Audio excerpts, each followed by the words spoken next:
Hello everyone, उम्मीद करता हूँ आप सब लोग बहुत अच्छे होंगे। एक लोग क्वेश्चन तो आपको अवकल समीकरण का मिलना है, जिसमें अवकल समीकरण को हल करने के लिए बोला जाएगा। वो किसी भी मेथड का आपको मिल सकता है। ये तो बहुत आसान क्वेश्चन आपको दिया गया है पेपर में, जो आप देखते समझ गए होंगे कौन से वाला रूप दे रखा है। तो बस दी गई अवकल समीकरण लिख दीजिए, अवकल समीकरण। ये तो बहुत आसान वाला तरीका है, होता है लीनियर वाला जो होता है ना, उसको तो हम आसानी से एकदम समझ भी जाते हैं और कर भी लेते हैं। cos x ये लीनियर है तो dy अपॉन डी एक्स बन जाएगा, प्लस का p बनेगा, dy बन जाएगा q, यानी कि y में रैखिक है से तुलना। जब तुलना हम लोग इससे करेंगे तो कितना हो जाएगा, देखो p का मान कितना आएगा, p y गुणा में, यहाँ y गुणा में कितना है -1, q सेकंड साइड होता है वो कितना दे रखा है cos x। तो इस तरीके से पी क्यू का मान निकाल लिया। अब हम निकालेंगे IF समाकलन गुणांक। पेपर में कभी कभी समाकलन गुणांक डायरेक्टली पूछ लिया जाता है, इसलिए आप लोग परेशान ना होइएगा। समाकलन गुणांक का मतलब है ई की पावर में हम लोग समाकलन करते हैं ना, तो ये होता है IF का मतलब समाकलन गुणांक। कभी कभी इस बात को ऐसे लिख दिया जाता है, ये तो है EXP समाकलन PDX। तो जो ई होता है, ई एक्सपोनेंशियल फंक्शन कहलाता है, उसकी जगह हम EXP लिख देते हैं, एक्सपोनेंशियल फंक्शन।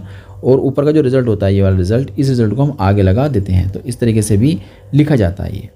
ठीक है, इतनी बात आपकी समझ में आ गई है, आगे चलते हैं। तो अब ई है, पी का मान दे रखा -1, तो ऊपर होगा -1 का समाकलन, और हम सब जानते हैं समाकलन कितना होगा, -x हो जाएगा। बस IF निकल कर आ गया। अब इट्स सॉल्यूशन, इसका जो सॉल्यूशन बनता है वो किस तरीके से हमें दिखाई देगा।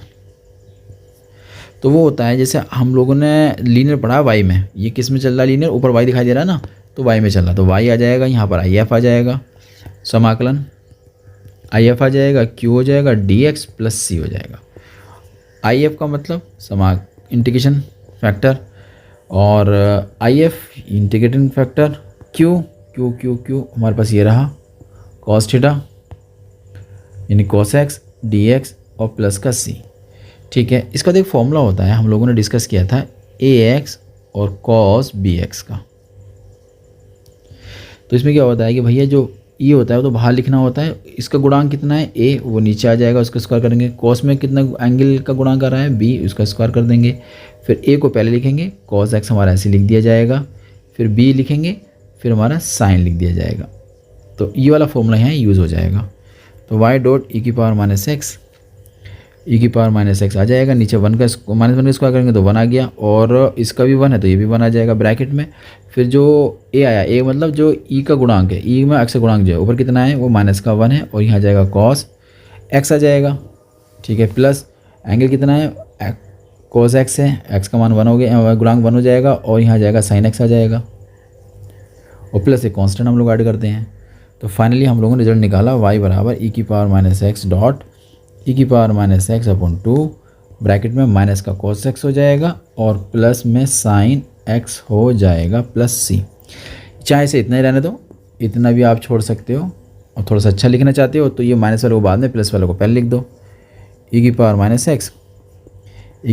-x अपॉन 2 बन जाएगा sin x और cos x प्लस c। इतना भी छोड़ सकते हो, या e की पावर जो -x से मल्टीप्लाई कर दो, तो डिवाइड कर दो, या फिर तो जैसे मैं इसके बटे में लेके जाऊँगा ना, e की पावर -x इसके बटे में, इसके बटे में और इसके बटे में, यहाँ ही दोनों कट जाएंगे, है ना। तो इस तरीके से आपको जो रिजल्ट मिलने वाला है वो क्या मिलेगा, y मिलेगा 1/2 मिलेगा, क्योंकि e की पावर x जो है आपका, e की पावर -x जो है वो आपको कट चुका है, ये मिलेगा, और प्लस c के बटे में आ जाएगा e की पावर -x।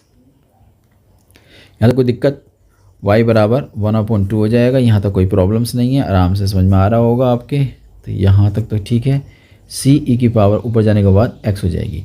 तो उम्मीद करता हूँ ये क्वेश्चन आपकी समझ में आ गया होगा। इस तरीके से 2023 का भी हमने ये सेट पूरा कम्प्लीटली सॉल्व कर लिया है। हम लोग मिलते हैं एक नए सेट, एक नए क्वेश्चन के साथ।